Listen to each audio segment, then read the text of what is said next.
Hello, creatives. Welcome to Artist Star. My name is Beth, and I am at the gallery today for the Harnessing of the Full Moon Energy series.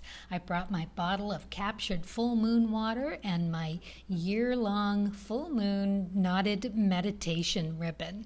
Again, to harness that energy, hopefully to bring something a little deeper or more significant to the reading for you today. So this is a full moon in Aquarius.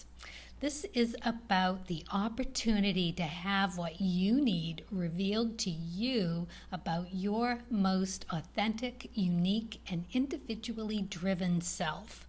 Of course, with Aquarius, this means within the bigger picture around your future creative potential. As the card says, show the world the real you. Going to get a little piece of the puzzle, hopefully today, to do just that. So full moons are the full-on reflection of the sun, and the sun in astrology is the self. So this is the reflection of your most inner self, right? So be sure to watch for your rising sign as well as your sun sign. They'll be a little bit different in your Cards of Truth birth chart. So yeah, let's see what the cards have in store for the heart suit. So we've got you here as the Ace of Hearts representing you as self. And then we've got the Two of Hearts connecting on an emotional level to something that is going to make a difference for you. So let's get into the reading and find out what it is in the cards for you.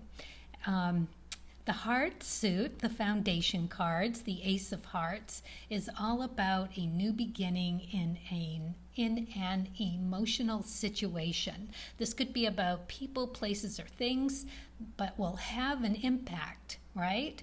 Some emotional period where it's going to be about finding a new love or a new security, support, something more peaceful, an emotional change for the better, or possibly for the worse, but it is all about finding something that's going to work better for you. And of course, always in degrees. It is free will out there, so you can take what you will from this reading and hopefully create something better and more satisfying connection for you.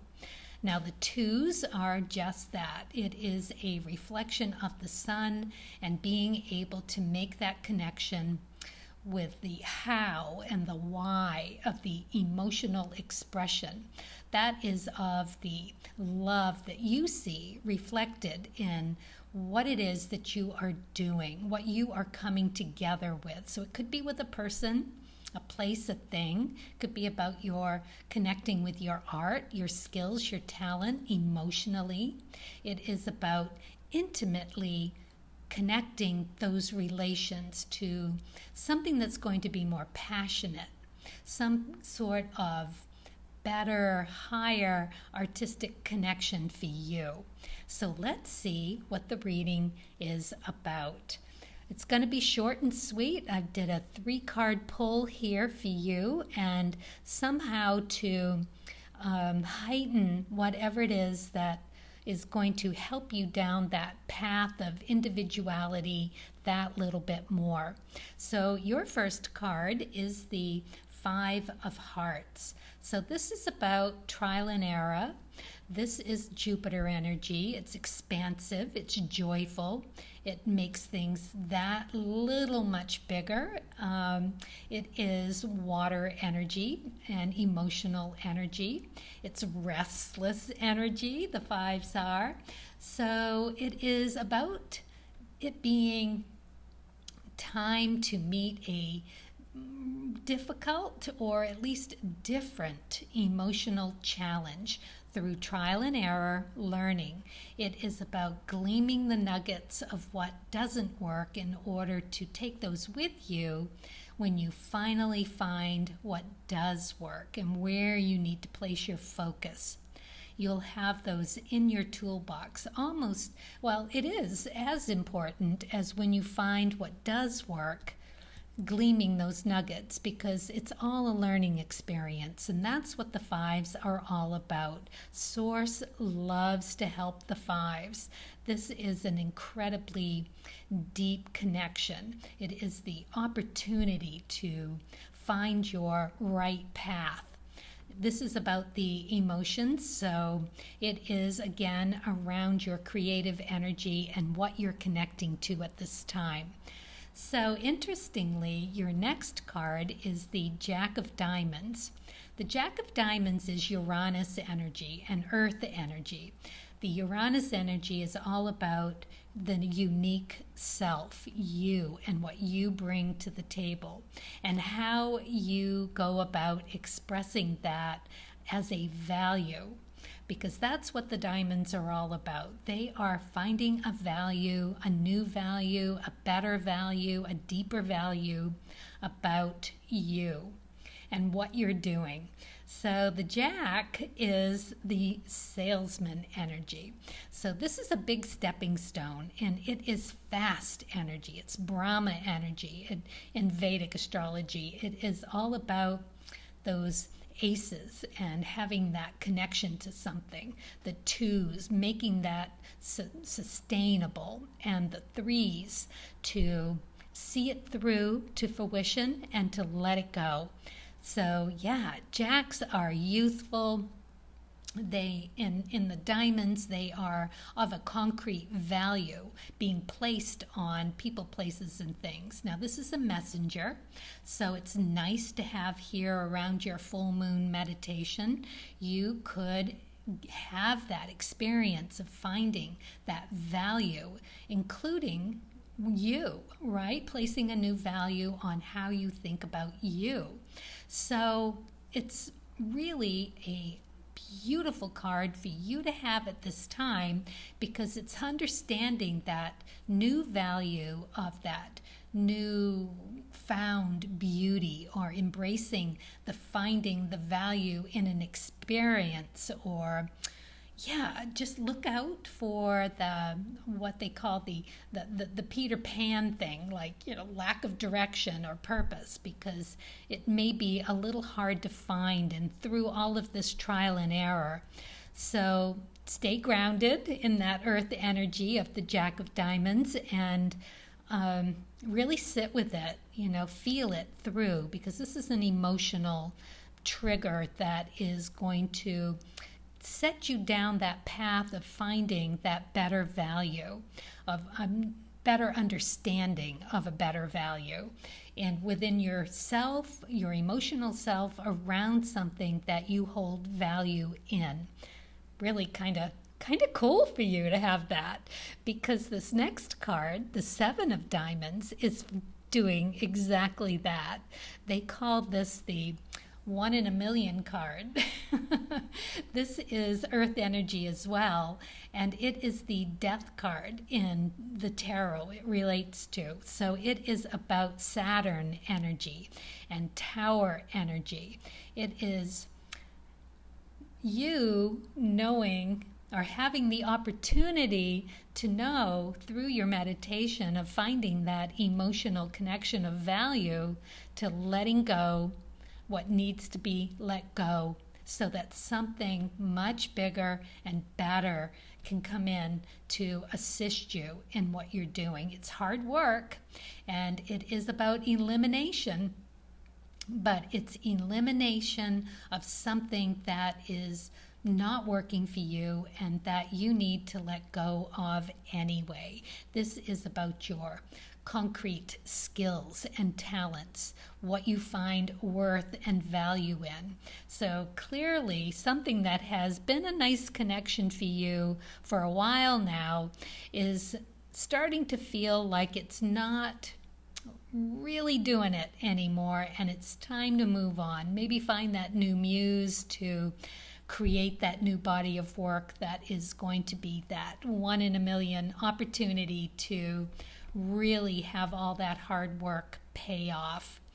So it is about staying open to suggestion and coming through source in big and small ways to really find that final outcome, to lose something, to gain something. But it's always about having it pay off. So letting go, letting source guide you, and listening to that inner heart, right? That true reflection of your inner self. So yeah, it's an opportunity to let go and let source with grace, and to find that divine connection of the ego and the soul through what needs to be let go of. Okay, and as always with the sevens, it's important to stay out of that victim mode, and also to stay out of that feeling of protector or perpetrator, right? Don't get into one of those three things: victimization, being the protector, or being the perpetrator. It is not where you want to be, because that you will only get stuck in the muck and mire all the more. So yeah, let's stay in that grounded, heartfelt connection so that you know what to let go of. Source will help guide you. Source really is very supportive of the 5s and 7s. They want to see you get ahead. So trust in that and go for it. All right, I've got one more thing for you. I am actually going to use my pendulum to find a verse in either the Pocket Rumi for you or the Pocket Pema Children. So let's find out which book Source would have me ruffle through and choose. Should it be something from Pema for the heart suit? Should it be something from Rumi? Or maybe it's going to be about both. Could you show me a yes if I am to read a passage from Rumi? Or read a passage from Pema? Oh, of course it's Pema. That is a yes, definitely a yes for Pema. All right, thank you so very much for that guidance. So let's see what Source would have me share with you. I'm going to close my eyes. I'm going to find a page when it feels right and run my finger down it and read a little bit of the passage. All right, here we go. Where am I to stop in the book? Okay, I'm feeling it right there. Just gonna feel out where I need to read the passage from. And it really feels like right about here. All right. Oh, everything has to go. What were we just talking about? Oh my goodness. Okay. All of us are like eagles who have forgotten that we know how to fly. The teachings are reminding us who we are and what we can do. They help us notice that we're in a nest with a lot of old food, excrements, and stale air from when we were very young, and we've had this longing to see those mountains in the distance and experience that big sky and vast ocean. But somehow we got trapped in our nest just because we forgot that we knew how to fly. We are like eagles, but we have our underwear and pants and shirts and socks and shoes and a hat and a coat and boots and mittens and an iPod and the dark glasses, and it occurs to us that we could experience that vast sky, but we'd better start taking off some of this stuff, right? Letting go of some of this emotional stuff. So we can take off the coat and the hat, and it's cold, but we know that we have to do it. And we teeter on the edge of the nest, and we take off. Then we find out for ourselves that everything has to go. We just can't fly when we are wearing socks and shoes and coats and pants and underwear. Everything has to go.